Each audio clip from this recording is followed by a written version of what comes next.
What's going on, Team Travis Kennedy here. I want to thank Iron Infidel for sponsoring this video.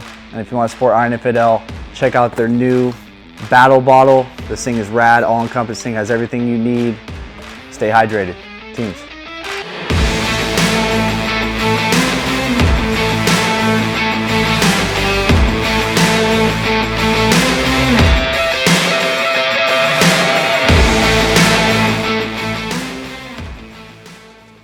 I'm Travis Kennedy, born and raised Southern California. Grew up in Huntington Beach, so locally. Kind of a beach kid. Grew up, I went to Huntington Beach High School. Went like elementary, middle school, high school, all in HB. Throughout school, I wouldn't say I was like a stellar student too. I was just kind of like average. I didn't really like school that much, to be honest with you. But as I creeped into high school, like that's when I really started thinking about what am I gonna do next. And when I think back as a kid, I was always thinking ahead, like always a dreamer, goal setter, like what am I gonna do next? What do I want to do? And I'll think back even from now, I'm like that's kind of strange for a kid, but I was always thinking like 3 or 4 steps ahead, like what do I want to do with my life? And my dad one day came home with a freaking pamphlet, like old school trifold pamphlet of like the Navy like Special Forces units. But it was mainly a SEAL one. It was like a trifold SEAL pamphlet back in the day. This was 04, 05. Once I saw that, I think there was more of a kind of a signal like, hey, yeah, this is it. Once I got that bug, I just became obsessed. And kind of looking back, like my strategy was pretty much just emulate everything I saw, I read about in books. I watched the typical documentaries at Bud's Class 234. That was like kind of the main thing back then. You got to see what they were doing at Bud's, at least get a glimpse of what's going on inside. It's not the full picture, but at least get an idea. Did the research, what do I need to do to prepare? And I basically just planned it out and just executed. I pretty much became just obsessed with becoming a Navy SEAL at that point. And for the next like year and a half, I just hit the ground running, just prepped.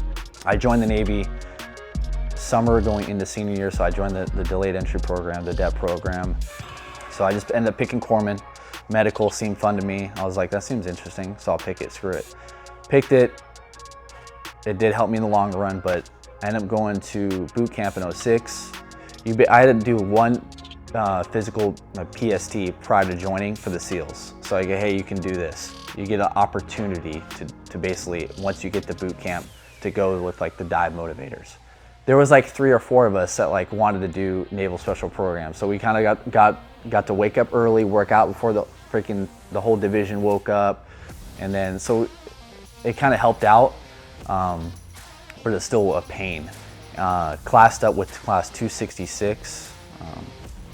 Went all the way through with Class 266. So BUDS is 3 phases. You got first, second, and third. Each phase is 7 weeks long. Graduated BUDS in beginning of 08 timeframe, and went into SQT with Class 267. So, and then SEAL qualification training, that's what it stands for. It's basically 4 months long, and that's like advanced skill sets. We just expound on everything you learn in BUDS, like land warfare, diving, skydiving, maritime operations. So you kind of get the more advanced layers of those training topics. Yeah, finished that, graduated, became a SEAL, because post BUDS you're not a SEAL. Post SQT you become a SEAL, you get your trident. That was definitely a surreal feeling for me. I mean, I was super stoked, super happy. I mean, it was kind of like a weight lifted off my shoulders in that moment of time, because another weight came once I arrived to an actual SEAL team. But in that moment of time, it was just such a huge relief. I was proud of myself. I was proud of the guys I was with and the class I graduated with. And it's just hard to put it in words when all that prep work, all those challenges you face, and like you accomplish a goal that you set out for yourself like in a long time prior. It feels good. I'm not gonna lie, it was probably one of the best feelings, if not the best feelings I've ever had. And my first team was SEAL Team 4. I actually asked for a West Coast team because I was a West Coast guy. So because they asked me, like, hey, where do you want to go? Where do you want to, be stationed? I was like, West Coast all day. Give me San Diego. And lo and behold, they gave me East Coast. So I was like, all right. I was kind of bitter about that. I was like, I don't know anything about East Coast. What is East Coast, dude? Like, I've never even been to East Coast at this point. Yeah, Virginia Beach. Yeah. I spent my whole career there. Looking back at my old self, like I was kind of ignorant because I didn't know what the hell I was talking about, because I love Virginia Beach now. I miss Virginia Beach actually. But ended up getting orders to SEAL Team 4. Got to SEAL Team 4, that is in Virginia Beach. And when I got there, basically in buds again, like walking around, like marching in step, like not really, but just like kind of that mentality that, you know, because now you're walking into a space where everyone in those hallways have done what you've done plus way more, you know? So you have nothing to stand on. Yeah, you are a SEAL. Yeah, you've done that. So everyone recognizes that. But at the same token, it's like, hey, dude, we don't care. You immediately see it as soon as you walk in like your platoon spaces and stuff like that. And these dudes are like, these dudes have been to Iraq 2-3 times. You know, you hear stories about these dudes and like, they're real deal, you know? So, and we don't know what the hell. All we know is like, hey, these dudes are real. These are the real deal. This is who we want to be. So basically the mindset was, you know, mouth shut, ears open. Let's do what we're told, and let's basically work hard and prove ourselves again that we're worthy even to be in these spaces with these people, you know? So by the time I did my full workup with SEAL Team 4, I was with one troop. I was slated to go out of Iraq basically 2010. And at the time, that's when East Coast SEAL teams were slated to, hey, it's time to go to Afghanistan. Obviously the military branch were already there, but at the time now SEALs were actually getting involved in this war because it was kicking off more. So basically doing what you guys were doing, Green Berets were doing already for many years, the VSO kind of embedding ourselves with the partner forces and the villages and stuff like that. We kind of helped with that, and we took that on board. And I ended up getting pushed to a different troop, because they needed a medic. So again, it paid dividends. And it was kind of a catch-22 because I had to leave my platoon, the dudes I was working with, but I also get to go to Afghanistan to actually real combat zone, because at the time, Iraq was dying down. And it wasn't really kinetic at all at that time. So I was the only medic. Hey, Kennedy, you're going to that troop. They need a medic. So I was like, good. So myself and like 2 snipers from my troop got to go. So we deployed to Afghanistan in 2010, 2011. It was a 6-month deployment. It was kinetic. We got to see it, you know, combat. As a new guy, it was a real deal. It was like everything you trained to do, and now it's time to really do it. Because it was kind of 50-50 split for me. A lot of the older guys were either they've been to Iraq a couple times, maybe once or twice, and the other half haven't even seen combat. You know, because typically looking back, SEALs, that's not what we do. SEALs in history kind of FID, and they do like joint training, and you know this. So a lot of guys haven't even seen combat that were mentoring us, and then the other half were. So we got a mixed bag. But so now as a new guy, being able to go to Afghanistan was a big deal, and it was basically it. Man, dude, 3/4 of the platoon that got to go to Afghanistan were new guys. So we were probably only 7 older dudes, and that was including the chief and LPO. Once we got there, kind of reality hit for me anyway, and I know for the rest of the guys, is like literally the first turnover op we go on, helo goes down, we lose 5 dudes. Very first operation. And this wasn't because it was shot down or anything, it was just, it crashed. And it was an accident. It was a nighttime op. Basically, the gist of it was, we had a main element, ground element, and then we had SEs, or supporting elements that were up on the high ground. And one of the SE elements were, we would take off around 2-3 a.m. to get set up. And at the time we could insert at night and then kind of execute when the sun comes up. And that was kind of the rule of law there. But on insertion with one of those SE positions, helo clipped the mountain and crashed. And we lost all but one. One survived, one SEAL survived, and which was another miracle in of itself. He's still alive today, he's a solid dude. But that reality kind of hit home for everyone because, hey, now it's game time. We just lost a few teammates, to include a support guy, to include not only the Army pilots and crew. So lives were lost day 1, op 1. As soon as that happened, hey, we had a little downtime, maybe like a week, and just to kind of get an AAR, what happened and all that stuff, and then we hit the ground running. And mainly that was a kinetic deployment. we got to see like a lot of gunfights, a lot of combat. Mainly our job on that one was, it wasn't like our second one, kind of like, it wasn't VSO, it wasn't like we're embedding with villagers and kind of, you know, shaking hands, kissing babies. It wasn't that type. It was more targeting and kind of like village, like sweep throughs. Like we would just, hey, this area, the known bad guy in this area, or like a, you know, known element or something that we're going after, and we would set up the main element, go in, we'd set up at night, and then once morning hits, that main element would just sweep right through the whole village, looking for bad guys, questioning people, meeting with, you know, key leaders, et cetera, et cetera. That's typically kind of like the battle rhythm we would have on that deployment. But overall, I think it was a good experience, especially for my first deployment. I was fortunate enough to, I'm thankful even just to have that opportunity as a new guy to go on a combat deployment, because not many people could say that. And there's always like, it's just, and when I hear about this, it's really all about timing. Yeah, I don't care who you are in the military. It's like there's some savages that maybe not ever even been to combat, but they're studs. But hey, it just, their luck, whatever timing, it didn't play out for them. I was just fortunate enough to be at the right place, right time, and got to go on deployment. That was a good deployment, and then basically I got back home, went right back pretty much to the same place. So like we did another workup with another platoon at SEAL Team 4. Same AO, I was with one troop again, slated for Afghanistan again. And basically did a full workup, and we deployed to the same area. This time we're doing more of like, related to more of a Green Beret mission, more of a UW, you know, type of mission.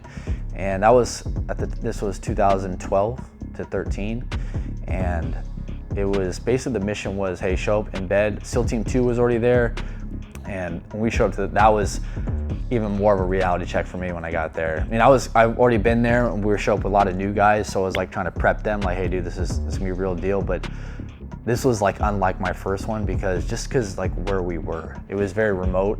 You can't get there by vehicle, you only get there by helo. And every time someone were to try to get there, they would constantly just get shot at. It was a very kinetic area. The TB did not like us there whatsoever, because literally we were surrounded by a bowl. We were kind of on a hill, surrounded by mountains, and we were just surrounded by just HESCOs we built. Very small perimeter, like I throw a football, hit the other side. It was really small. Eventually built it up to where we had a couple Alaskan tents, sleeping on cots. We had no shower, we had no bathrooms. You know, it was very rugged lifestyle, rugged living. I mean, looking back, it was kind of like the way every team guy probably would want to be on deployment. It was really kind of like the Wild West, no one around. Unlike the first one, this one was more, hey, we're in the weeds more. We're working with the locals. You know, we're still doing, hey, we're helping them with projects, paying them, building things for them, because that was like the main mission. And then on the flip side of that gave us access to, hey, we're doing a lot of foot patrols. It was all foot patrols, and it was constant like going into contact, going after bad guys through like local intel we've gathered, or from target packages we've received from above. Luckily, we didn't lose anyone on this deployment, so at least where I was. But what was weird about it is that where we were, it was like base attacks nightly. Not unlike my first one. Like this one was just, man, it was like damn near every night.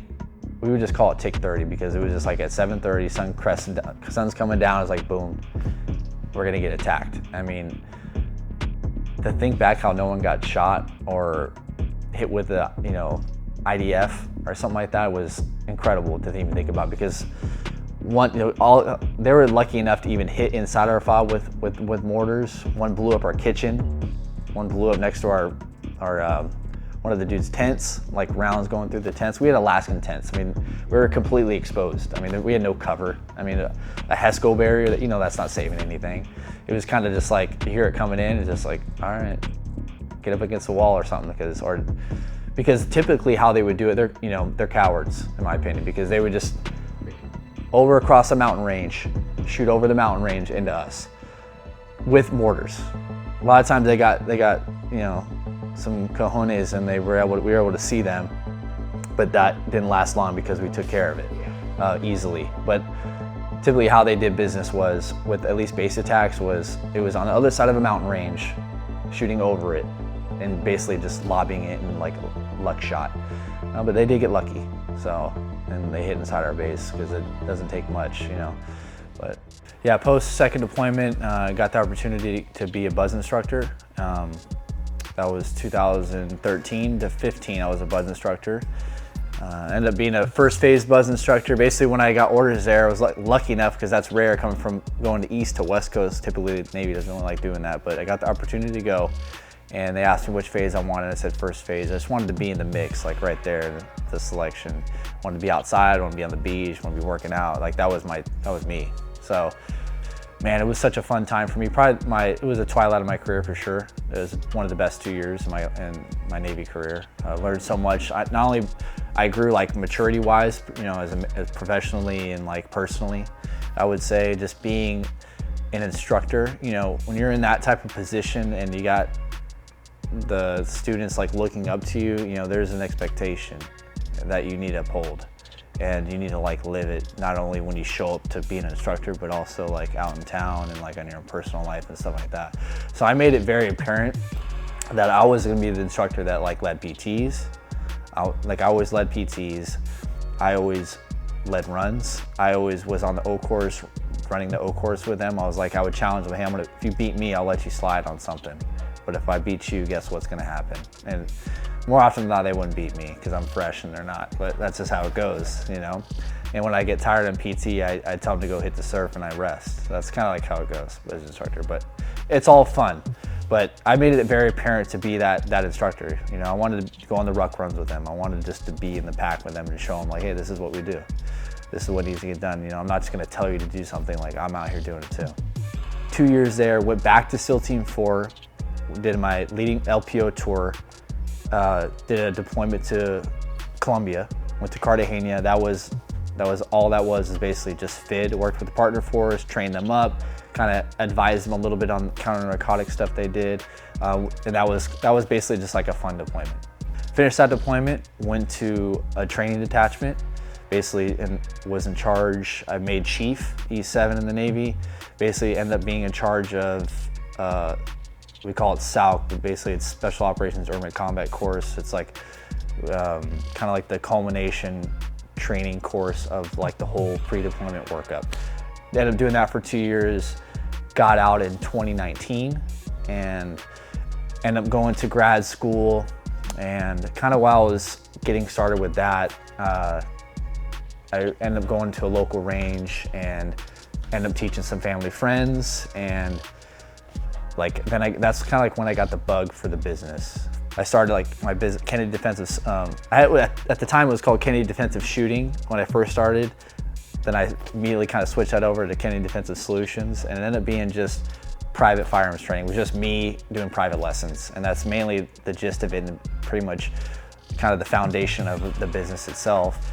And kind of just did that. I started that ever since. And once I got that bug of like starting something of my own, that's when I got motivated. Because leading up to that point, dude, I was kind of like in the dumps, dude. I'll be honest with you. I always felt like I was like dabbling in this, dabbling in that, but nothing was ever like biting. Because I was like, dude, I don't like this, I don't like that. Like this doesn't give me the motivation that I'm looking for, or this isn't the community that I'm after, I want to be a part of. But so once I kind of got the bug with my own business, that's when I got that fire back a little bit, because it was like my own thing, and I was able to either make it or break it. Like it was all in my own hands. I didn't have to really work for anybody. Now I work with a lot of companies, fortunate enough to kind of have some exposure as far as like in the firearms industry. I got to link up with, you know, firearms companies, gear companies, etc. So that's really been a helping factor and contributing factor to my success to the business. And I wouldn't even consider it that successful right now, because it's always like, to me, it's always a process of improvement. Yeah, midway through I decided to go PD, because that was always something in the back of my mind, dude. I always, like I told you in the beginning of this podcast, I always liked cops. So much respect for police officers. Obviously I became one, and now I understand. I even have more of a respect for police officers having been one. But it was a really good experience to go. I'm glad I went to the academy I did, because it was a good experience. And it was actually very humbling for me, just like, because some of it was really challenging for me, dude, to be honest with you. It wasn't like cakewalk. And I didn't go to the police academy to get challenged physically. I already knew like the physical aspect was easy. Like that's not why we do it. I mean, that's not, at least not why I did it. You know, like I got challenged more of like the mental factor of it. My time in the PD was good. You know, learned a lot. Definitely, dude, learned a lot about myself, learned a lot about people, learned a lot about like the underbelly of society.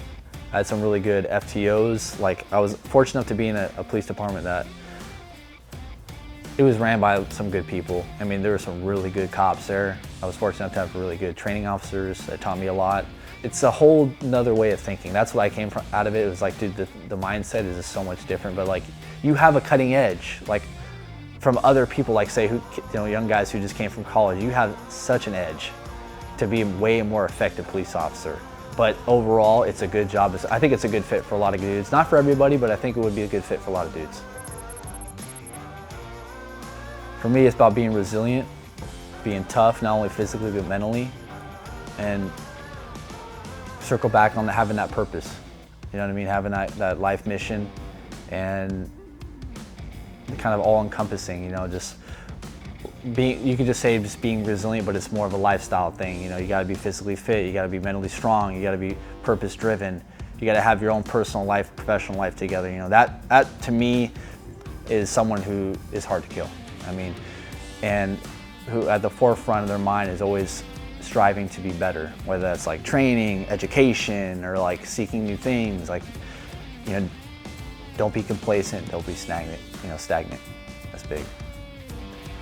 What's going on, team? Travis Kennedy here. You can follow me at Travis Kennedy 267 or KennedyDefensivesolutions.com. You can find all my information about my courses, training, my online training, and you can follow my YouTube channel at KennedyDefensivesolutions.com. See you there, teams. Hey, what's up, guys? It's Matt Petch from the Iron Infidel team, the operational athlete. I'm here with Travis Kennedy. I just want to say, hey, thank you, brother, for coming on and telling your story. I mean, great story. So make sure you guys tune in, check out his story. Make sure you subscribe, check out all the other stories we have. And again, thanks for coming to see us.